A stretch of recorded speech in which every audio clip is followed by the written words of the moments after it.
Hi, lovely friends. Let's continue our English learning journey with Sam Harris. The topic is Kanye West. The words with plenty of example sentences will be in the description for you to read. Let's do this. He has an estimation of himself as this omnibus genius.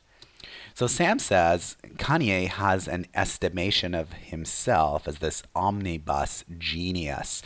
A genius not in just one area, but in many different fields. To rival, not only to rival Shakespeare, to exceed Shakespeare.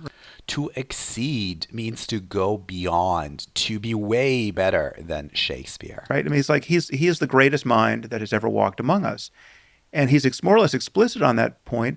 And yet he manages to talk for hours without saying anything actually interesting or insightful or factually illuminating, right? Let's talk about the word illuminating.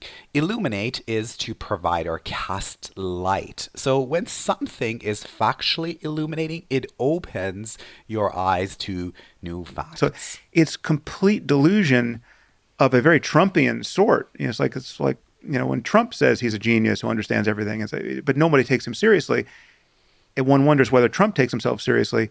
Kanye seems to believe he seems to believe his own press. He actually thinks he's just a colossus.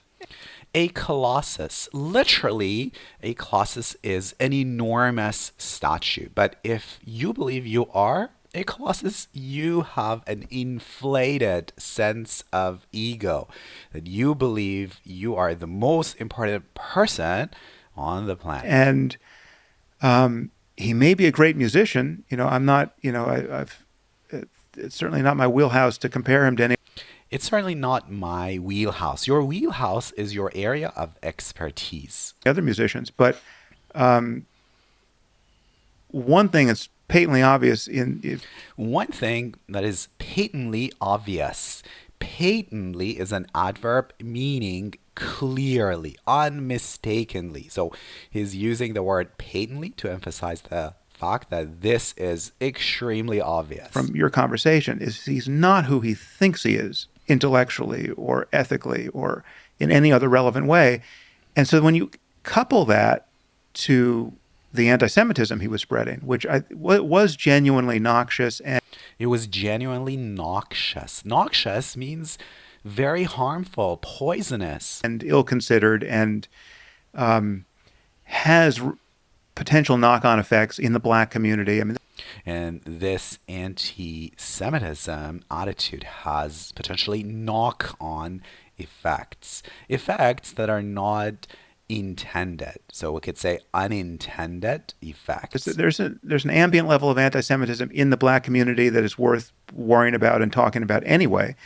An ambient level of anti-Semitism. There is already this environment of attitudes and behaviors that suggest bigotry against Jews. There's a bunch of guys, playing the knockout game in Brooklyn, just punching Orthodox Jews in the face.